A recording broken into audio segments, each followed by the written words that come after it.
ప్రభువైన యేసుక్రీస్తు వారి శ్రేష్టమైన నామానికి మహిమ కలుగును గాక. ప్రభువైన యేసుక్రీస్తు వారి అమూల్యమైన నామాన ప్రియులని మీ అందరికీ ప్రేమపూర్వకంగా వందనాలు తెలియజేసుకుంటూ ఉన్నాను. పరిశుద్ధ గ్రంథంలో నుంచి మనం ధ్యానం చేస్తున్న భాగం హెబ్రీయులకు రాసిన పత్రిక 11వ అధ్యాయము. హెబ్రీయులకు రాసిన 11వ అధ్యాయము 30వ వచనం నుంచి చదువుదాం. విశ్వాసమును బట్టి 7 దినముల వరకు ప్రదక్షిణము చేయబడిన తరువాత ఇరుకో గోడలు కూలెను. విశ్వాసమును బట్టి రాహాబును వేశ్య వేగుల వారిని సమాధానముగా చేర్చుకున్నందున అవిధేయులతో పాటు నశింపకపోయెను.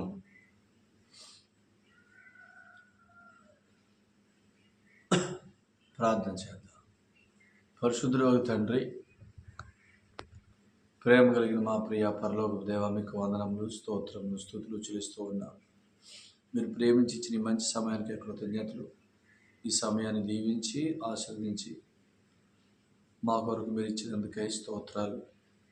మాతో మాట్లాడమని, మా జీవము మా సర్వము అయి ఉన్న యేసుక్రీస్తు ప్రభుని మాకు నేర్పించమని, కనబరచమని, ఆయనను బట్టి జీవించడానికి కృప చూపించమని యేసు ప్రభు వారి పేట ప్రార్థిస్తున్నాం తండ్రి, ఆమేన్. ప్రభునందు ప్రియులారా, మనం చదువుకుంటున్న ఈ భాగంలో శ్రేష్టమైన సంగతులు ప్రభు మనతో మాట్లాడుతున్నారు. అందుకే మీకు స్తోత్రాలు. ఈ హెబ్రీ పత్రిక మొదటి 2 అధ్యాయాలు యేసుక్రీస్తు ప్రభు వారు మన కొరకు ఏం చేశాడో, ఎలా చేశాడో రాశాడు అనమాట. మొదటి అధ్యాయంలో పాపముల విషయంలో శుద్ధీకరణం చేసిన యేసు ప్రభు వారు, 2వ అధ్యాయంలో దాన్ని ఎంత సంపూర్ణంగా చేశాడంటే ప్రతి అవిధేయతకు, ప్రతి అతిక్రమానికి న్యాయమైన ప్రతిఫలం చెల్లించాడు ఆయన భవిష్యత్ జ్ఞానాన్ని బట్టి. ఇది మొదటి 2 అధ్యాయాల్లో సారాంశం. ఎవరైతే యేసు ప్రభునందు విశ్వాసం ఉంచారో ఆయన నా కొరకు న్యాయమైన ప్రతిఫలం చెల్లించాడు,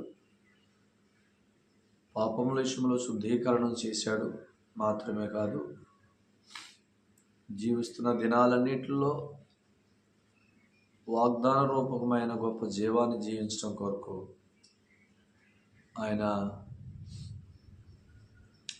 తిరిగి లేచాడు అని ఎవరైతే నమ్ముతున్నారో వారు 3వ అధ్యాయం నుంచి దేవుని మూలంగా జీవించుట, యేసు వైపు చూచుట, ఆయన మీద లక్ష్యం ఉంచుట అనే జీవితం స్టార్ట్ అవుతుంది. హెబ్రీ పత్రిక 3 నుంచి 11 వరకు, 3 నుంచి 10 వరకు కూడా. 11లో మనం చదువుకున్న హెబ్రీ పత్రిక 3వ అధ్యాయం నుంచి 10వ అధ్యాయం వరకు యేసుక్రీస్తు ప్రభునందు విశ్వాసం ఉంచిన వారు అనగా నీతివంతులు జీవించే విధానం. ఈ 11వ అధ్యాయంలో జీవించిన వారు పొందుకున్న సాక్ష్యం, ఇవన్నీ రాశాడనమాట. 12వ అధ్యాయంలో జీవించకపోతే దేవుడు ఆ జీవంలోకి మనల్ని ప్రవేశపెట్టడం కొరకు శిక్ష చేస్తాడనేది కూడా ఉంది. అంటే ఆయన ఆ జీవాన్ని మనం అనుభవించకుండా నిర్లక్ష్యం చేస్తున్నప్పుడు తండ్రి కుమారుణ్ణి శిక్షించినట్టుగా పిల్లోడు స్కూల్కి వెళ్ళకపోతే తండ్రి ఎలా శిక్షిస్తాడో అది తన క్షేమం కొరకే. పిల్లోడు చెప్పిన మాట వినప్పుడు తండ్రి ఎలాగా శిక్షిస్తాడో అది తన క్షేమం కొరకే. ఇలాగన మన పరలోక తండ్రి కూడా ఆయన మన కొరకు సిద్ధం చేసిన ఆ విశ్వాస మూలమగు జీవితం అనగా నీతిమంతుడు విశ్వాస మూలంగా జీవించడనే జీవితాన్ని జీవించకపోతే శిక్షిస్తాడు. శిక్షించి అసలు అదే అధ్యాయంలో 12వ అధ్యాయంలోనే పరలోకంలో మన కొరకున్న శ్రేష్టమైన ఆయన రక్తము, ఆ రక్తము యొక్క సాక్ష్యము వినిపిస్తాడు. మనకి వినిపించి మనం సెట్ చేస్తాడు. ఇక్కడ ఈ 12వ అధ్యాయంలో ఆయన శిక్ష చేస్తాడంటే 13వ అధ్యాయంలో రాశాడు, మనకి ఒక శ్రేష్టమైన బలిపీఠం ఉన్నదని రాశాడు. శ్రేష్టమైన బలిపీఠం దగ్గరికి నడిపిస్తాడు. కాబట్టి ఈ హెబ్రీ పత్రికలు సంగతులన్నీ ఇంత క్రమంగా రాయబడ్డాయి. మాత్రమే కాదు, ఈ 12, 13 అధ్యాయాల్లో ఆయన ఒక విశ్వాసి అనగా నీతిమంతుడు విశ్వాస మూలంగా జీవించకపోతే సేవకుని ద్వారా హెచ్చరిస్తాడు, గద్దిస్తాడు, అవసరమైతే ఆదరిస్తాడు, ఇలాగ శిక్ష చేస్తాడు. ఇవన్నీ సేవకుని ద్వారానే, సంఘం ద్వారానే జరుగుతాయి. కాబట్టి ఈ సంగతులు మనం ఆలోచన చేస్తున్నాం. ఈ హెబ్రీ పత్రిక 11వ అధ్యాయంలో విశ్వాసమును బట్టి జీవించిన వారి సంగతులు అన్నమాట. 30వ వచనంలో రాహాబను వేశ్య గురించి రాశాడు. ఎరుకో పట్టణంలో ఉన్న రాహాబను వేశ్య గురించి. ఫస్ట్ 30వ వచనంలోనేమో వారు ఎరుకోని ఎలా పట్టుకున్నారో, ఎలా జయించారో రాశాడు. 31వ వచనంలో ఆ ఎరుకోలో ఉన్న రాహాబను వేశ్య గురించి రాశాడు. యెహోషువ గ్రంథంలో 2వ అధ్యాయంలో ఈ రాహాబను వేశ్య గురించి వ్రాయబడింది. ఎరుకో అనే ఆ ప్రాకారం గల పట్టణాన్ని ఇశ్రాయేలును ఎలా జయించారు అంటే, వారు వర్తమానం ద్వారా జయించారు. అంటే దేవుడు వారికి ఇచ్చిన సందేశాన్ని బట్టి జయించారు.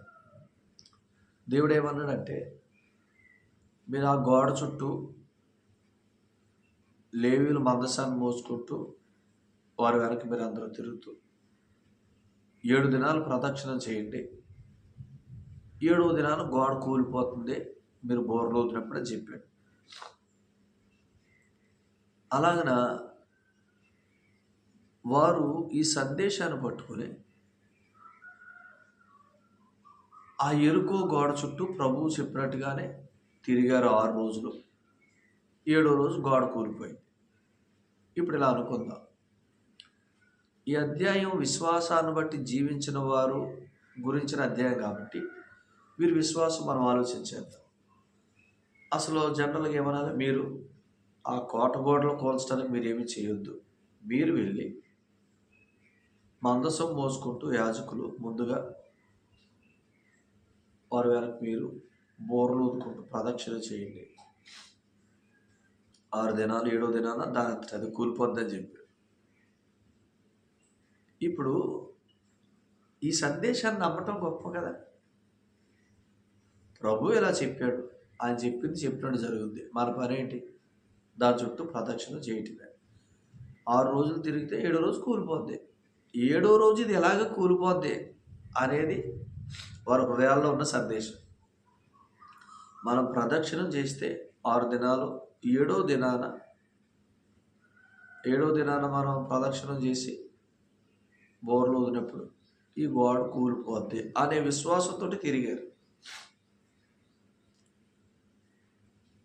గోడ కూలిపోయిందంటే ఆ గోడ ఎలా కూలిపోతుందనే సందేశం ముందు వాళ్ళ దగ్గరకు వచ్చింది. ఆ సందేశాన్ని పట్టుకుని వారు బోర్లు ఊతూ దాని చుట్టూ తిరిగారు, కూలిపోయింది. ఇప్పుడు ఇలా అనుకుందాం, ఆ ప్రదక్షిణాలు చేస్తున్నారు కానీ వాళ్ళ దగ్గర సందేశం ఉంది. 7వ రోజున ఇది కూలిపోద్ది, 7వ రోజున ఇది కూలిపోద్ది, 7వ రోజున ఈ ప్రాకారం కూలిపోద్ది అని. దీన్ని ఏమన్నాడంటే అదృశ్యమైన వాటిని నిదానించి చూచుట అని అన్నాడు. చదవండి, కొరింథీయులకు రాసిన పత్రికలో, కొరింథీయులకు రాసిన 2వ పత్రిక 4వ అధ్యాయంలో 16వ వచనం నుంచి చదువుతున్నాను. కావున మేము అధైర్యపడము, మా బాహ్య పురుషుడు కృషించుచున్నను, అంతర్య పురుషుడు దినదినము నూతనపరచబడుచున్నాడు. మేము దృశ్యమైన వాటిని చూడక అదృశ్యమైన వాటిని నిదానించి చూచుచున్నాము అన్నారు. చూసారా? వీళ్ళు ఏమన్నారంటే, మా బాహ్య పురుషుడు కృషించుచున్నాడు, ఆంతర్య పురుషుడు దినదినము నూతనపరచబడుచున్నాడు.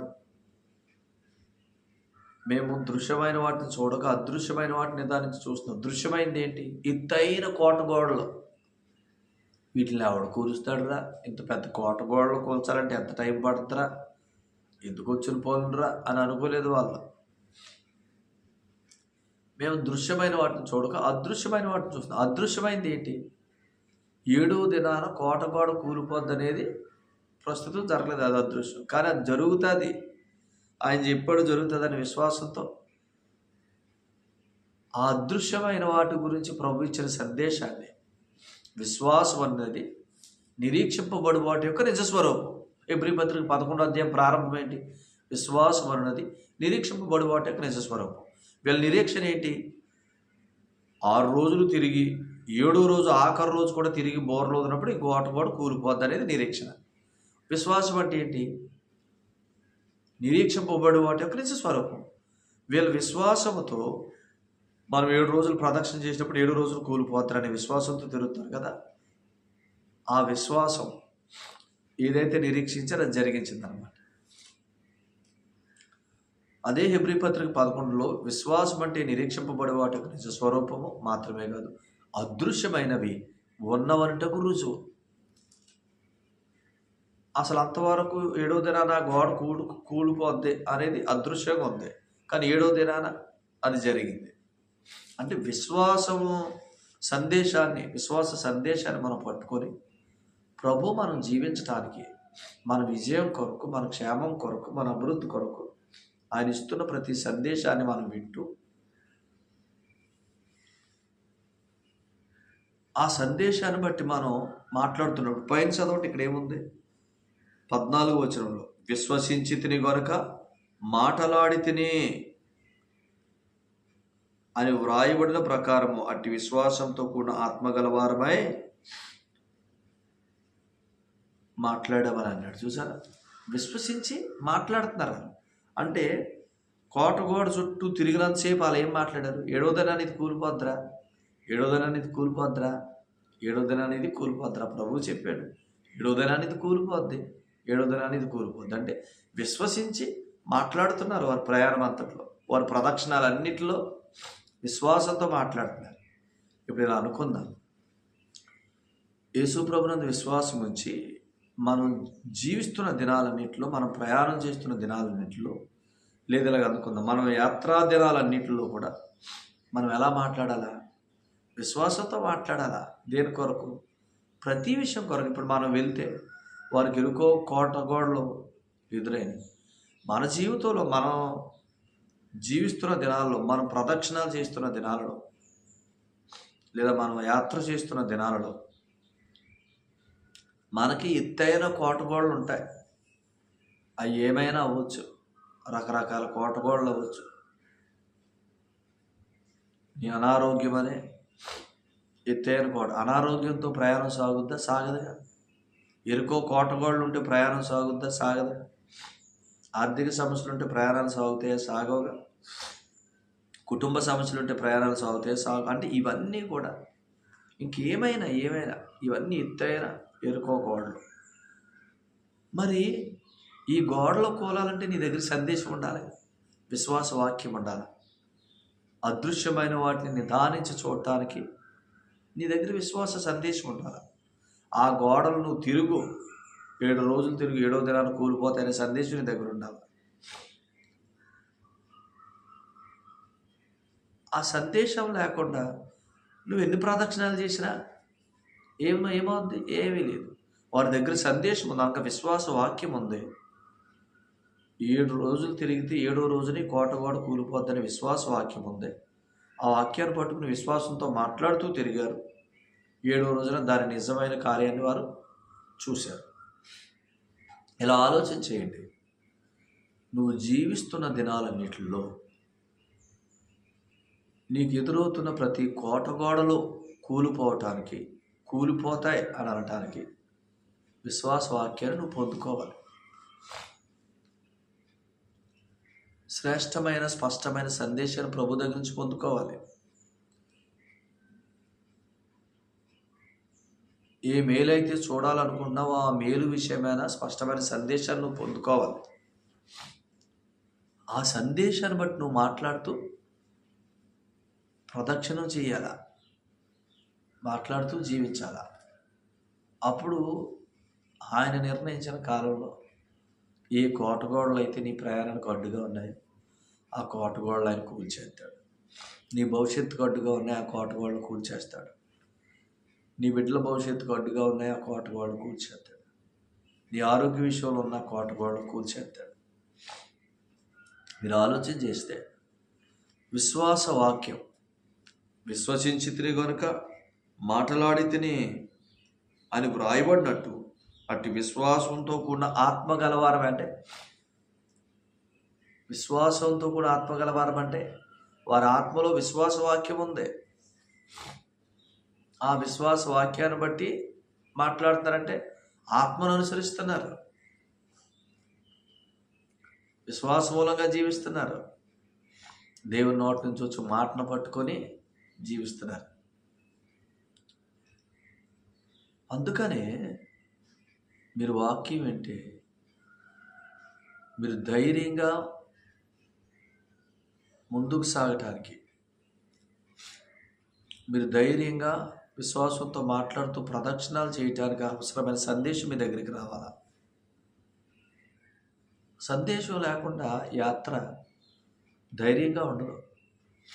ఆ సందేశం లేకపోతే ఇరుకు చుట్టూ వారు ప్రదక్షిణాలు చేయలేరు. విశ్వాస వాక్యం లేకపోతే వారు ప్రదక్షిణాలు చేయలేరు, విశ్వాసంతో మాట్లాడలేరు, కోటగోడలు కూలవు. కాబట్టి సందేశం ప్రాముఖ్యమైంది. అందుకనే సందేశాన్ని సంపాదించుకోవాలి. మీరు ఏ బోధలో అయితే యేసు ప్రభువునందు విశ్వాసం ఉంచిన నేను నీతివంతుణ్ణి, నేను దేవుని కుమారుణ్ణి, క్రీస్తుతో కూడా పరలోకంలో కూర్చున్నాను అని ఎరుగుతారో ఆ బోధ ఖచ్చితంగా మిమ్మల్ని బ్రతికించే బోధ. యేసు ప్రభుని విశ్వసించిన మనం ఆయనతో చనిపోయాం, ఆయనతో పాతిపెట్టబడ్డాం, ఆయనతో తిరిగి లేచాం, ఆయనతో పరలోకంలో కూర్చున్నాం. పాపం విషయంలో చనిపోయాం, నీతిమంతులు, దేవుని కుమారులు, దేవుని వారసులు. ఈ వారసత్వాన్ని అంటే దేవుని కుమారులు పరలోక సంబంధమైన ప్రతి ఆశీర్వాదంతో నింపబడటానికి, ఆ పరలోకపు జీవాన్ని వారసత్వంగా అనుభవించడానికి పరిశుద్ధాత్ముడు వారిలో ఉండి నడిపిస్తున్నాడు అనమాట. అర్థమవుతుందా? అందుకనే ఆత్మ మనకు సందేశం ఇస్తాడు. అట్టి విశ్వాసం గల ఆత్మ గలవారమై అని అన్నాడు. చూసారంటే పరిశుద్ధాత్ముడు మన ఆత్మతో కూడా కలిసి జీవిస్తూ ఏమని సాక్ష్యం ఇస్తాడు? రోమా 8:16 నువ్వు దేవుని కుమారుడివి, ఇదిగో నువ్వు ధైర్యంగా జీవించడానికి ఈ విశ్వాస వాక్యాన్ని ఇస్తున్నాను. నీ ఆర్థిక విషయాల కొరకు టెన్షన్ పడకు, ఆయన సిలువలో సమస్తం సమాప్తం అని చెప్పాడు.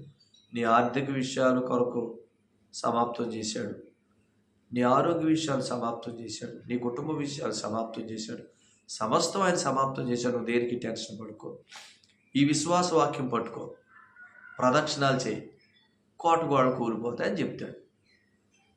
మన దగ్గరికి నీ ఆరోగ్య విషయంలో ఏ తెగులు నీ గుడారం సమీపించదు అని వర్తమానం ఇస్తాడు. మనం అలా ఆయన పొందిన గాయముల చేత మీరు స్వస్థత నొందితిరి అని వర్తమానం ఇస్తాడు. నీ గాయాల్లో నాకు స్వస్థత ఉంది కదా ప్రభు అనే మాట, నువ్వు గాయాలు పొందావు నిలువెల్లా, నాకు నిలువెల్లా స్వస్థత ఇచ్చావు అని మనం ఒప్పుకుంటున్నప్పుడు ఇలా ఒప్పుకొని ప్రతి ఆదివారం ప్రభు బలలో ప్రతి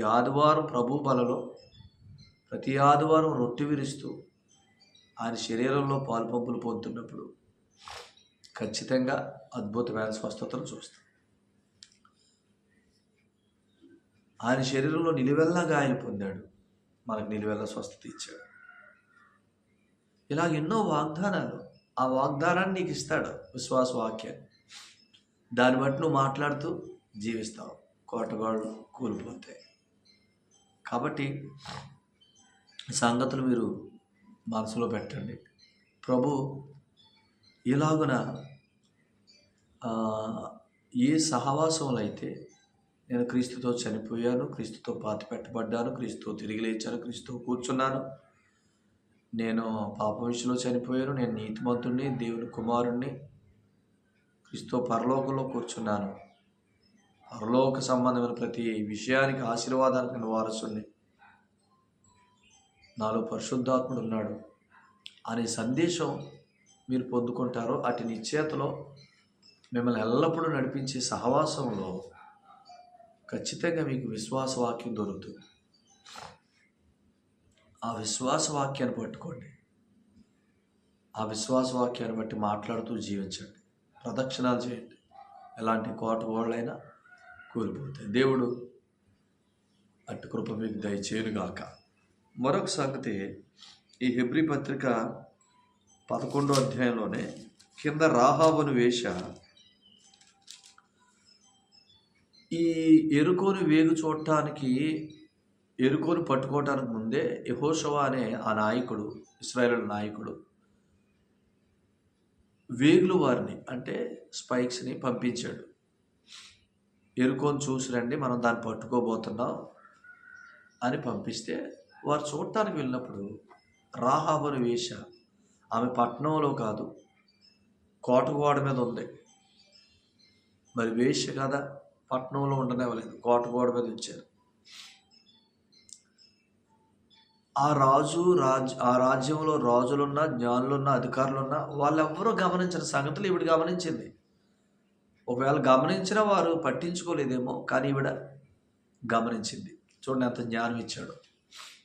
ఈవిడేమందంటే, ఈ వేగులు వారు వెళ్ళినప్పుడు వారిని, ఆ రాజు ఎవరో వేగులు వారు వచ్చారు ఇశ్రాయేలు నుంచి మన రాజ్యాన్ని వేగు చూడటానికి, వారిని పట్టుకోవడానికి సైనికులు పంపితే ఈవిడ వారిని చేర్చుకొని ఆవిడ వారిని మిద్ది మీద దాచిపెట్టి సేవ్ చేసింది. అప్పుడు ఆవిడ ఎందుకు సేవ్ చేసిందంటే, ఆవిడ ఒక సంగతి చెప్పింది, అయ్యా నిశ్చయంగా మీరు ఎరుకో దగ్గరకు వస్తారు, దీన్ని పట్టుకుంటారు, ఈ రాజ్యాన్ని పట్టుకుంటారు, కానీ వీరందరితో పాటు నశించడం నాకు ఇష్టం లేదు. నాకు ఒక ఆనవాళ్ళు ఇవ్వండి, నేను మిమ్మల్ని చేర్చుకొని మీకు మేలు చేశాను కాబట్టి నాకు మేలు చేయండి, నన్నును నా ఇంటి వారిని. ఈ రాజ్యాన్ని మీరు నాశనం చేసినప్పుడు మమ్మల్ని నాశనం చేయొద్దు, మమ్మల్ని మీతో చేర్చుకోనని రిక్వెస్ట్ పెట్టింది. వారు ఒక ఎర్రని దారాన్ని, ఏ కిటికీ గుండా వారిని దింపి పంపించిందో క్షేమంగా, ఆ కిటికీకి ఒక ఎర్రని దారాన్ని కట్టి, ఇదే గుర్తు, ఈ ఇంట్లో ఉన్న వారు ఎవరు నశించరని చెప్పి వెళ్ళారు. అసలు ఆమె వారిని చేర్చుకోవడానికి ప్రాముఖ్యమైన సంగతి ఏంటి? ఆమె ఎరుకోలో ఉన్నప్పుడు సంగతులు వింది. ఇశ్రాయేలు దేవుడైన యెహోవా తన ప్రజలను ఐగుప్తులోంచి విడిపించాడు, వారి ఎదుట ఎర్ర సముద్రాన్ని ఆరిపోజేశాడు, వారు ఎర్ర సముద్రంలో నేల మీద నడిచినట్టుగా నడిచారు, వారి కొరకు మారాని మాధుర్యం చేశాడు. వారి ఎదుటగా ఉన్న సీహోను రాజు, ఓగు రాజు,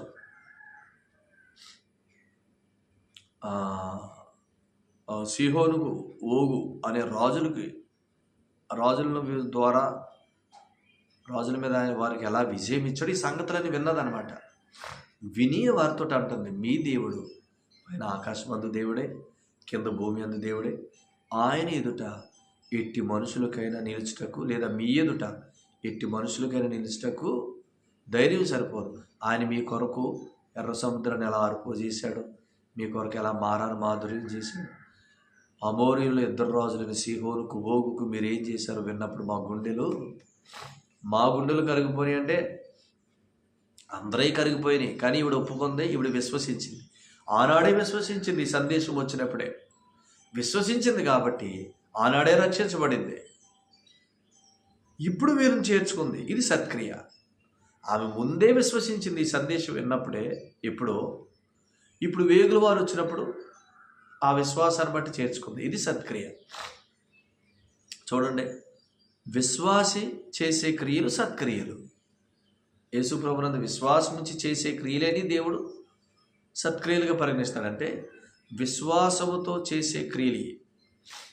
ఆ విశ్వాసం లేకపోతే వీరిని చేర్చుకోదు కదా, చేర్చుకోదు సరికదా రాజుకు వర్తమానం పంపేది.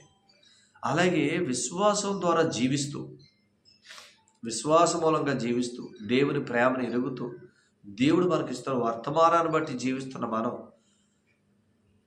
ఆ ప్రేమలో నుంచి చేసే క్రియలని సత్క్రియలు అన్నమాట. ఎందుకనంటే విశ్వాస క్రియలు ఎందుకు సత్క్రియలు అంటే, విశ్వాసి చేసే క్రియలు దేవుని ఎదుట నీతిమంతుడు కాబట్టి చేస్తున్నాడు. మనం విశ్వసించినప్పుడే నీతిమంతులో, దేవుని కుమారులో, పరలోకంలో కూర్చున్నాం. కాబట్టి ఆ పరలోక సంబంధమైన ప్రేమతోటి ప్రభువు ఒకప్పుడు మన కొరకు ఎలాగైతే మేలు చేశాడో అలాగే మనం ఆ ప్రేమను బట్టి చేస్తున్నవన్నీ సత్క్రియలు. అందుకని రాహాబును వేసే సత్క్రియ చేసింది. విశ్వాసాన్ని బట్టి మనం అలాగే విశ్వాసాన్ని బట్టి జీవిస్తే సత్క్రియలు చేస్తాం. ఈ సత్క్రియలకు బహుమానం పొందే ఆమె సత్క్రియకు బహుమానం పొందింది. వారందరితో పాటు ఆ నాశనంలో పడకుండా విడిపించబడింది. దేవుడు అట్టి కృప మనకు దయచేయను గాక. యేసుప్రభునందు విశ్వాసం వచ్చాం, విశ్వాస వాక్యాన్ని పొందుకొని మన చుట్టూ ఉన్న కోటగోడలు ఏవైతే ఉన్నాయో వాటి చుట్టూ విశ్వాస వాక్యంతో ప్రదక్షిణ చేద్దాం. ప్రదక్షిణం అంటే మనం జీవిద్దాం, విశ్వాస వాక్యాన్ని పట్టుకొని జీవిద్దాం. కోటగోడలు కూలిపోతాయి. అలాగే విశ్వసించిన మనం ఆ విశ్వాసాన్ని బట్టి సత్క్రియలు చేద్దాం, సత్క్రియలు చేస్తాం. విశ్వాసంలో జీవిస్తూ మనం చేసే క్రియలు సత్క్రియలు. ఎందుకంటే నీతిమంతులు అవ్వటానికి చేయం, నీతిమంతులు అయ్యాం కాబట్టి ఆయన తన ప్రేమ చేత మన ద్వారా జరిగిస్తున్నాడు ఆ క్రియలు, అవి సత్క్రియలు. ఈ సంగతులు ఇంకేమైనా అనుమానాలు ఉంటే అడగండి, తర్వాత మీకు అన్ని వివరంగా తెలియజేయబడతాయి. దేవుడి సంగతులు మన కొరకు దీవించునుగాక. ఆమేన్. పరిశుద్ధుడైన తండ్రి, ప్రేమగల దేవునికి వందనాలు. ప్రేమించి ఇచ్చిన సందేశానికి స్తోత్రాలు. ఈ సందేశాన్ని బట్టి మమ్మల్ని అందరిని జీవింపు చేయమని విశ్వాస వాక్యాన్ని పట్టుకొని విశ్వాసంతో మాట్లాడుతూ మా ఎదుట ఉన్న ఎలాంటి కోటగోళ్ళైనా నాయన కూలిపోతాయనే విశ్వాసంతో మేము జీవించడానికి కృప చూపించాలి. మాత్రమే కాదు, విశ్వాసాన్ని బట్టి నీతిమంతులు మీ కుమారులు పరలోకంలో కూర్చున్న పరిశుద్ధాత్మ చేత నడిపించబడుతున్నా ఈ ఆత్మ నడిపింపులో చేసే కార్యాలు సత్కార్యాలని, అవి సత్క్రియలని, అవి నీతిమంతులు అవ్వటానికి కాదు, ఆల్రెడీ మీ అందు విశ్వాసం వలన నీతిమంతులు అయ్యాం కాబట్టి ఆత్మ నడిపింపులో చేస్తున్న కార్యాలు సత్క్రియలని మీరు తెలియజేశారు. ఈ సత్క్రియలు మాకు ఫలం ఇస్తాయని తెలియజేశారు. కనుక ఆత్మచేత నడిపించబడుతూ సత్కార్యాలు చేస్తూ అనేక ఫలాలు పొందుకోవడానికి మీకు కృప అనుగ్రహించమని విశ్వాసమూలంగా జీవిస్తూ అనేక విషయాలు గొప్ప విజయాలను చూస్తూ ముందుకు సాగడానికి సహాయం చేయమని మా ప్రియులందరినీ దీవించి ఆశీర్వదించమని యేసుక్రీస్తు వారి పేట స్తుతించి స్తోత్రాలు చేసి ప్రార్థిస్తున్నాం తండ్రి. ఆమేన్. ప్రభు మిమ్మల్ని మీ కుటుంబాలను మీకు కలిగిన సంస్థను బహుగా దీవించునుగాక. అందరికీ ప్రేమపూర్వకమైన వందనాలు.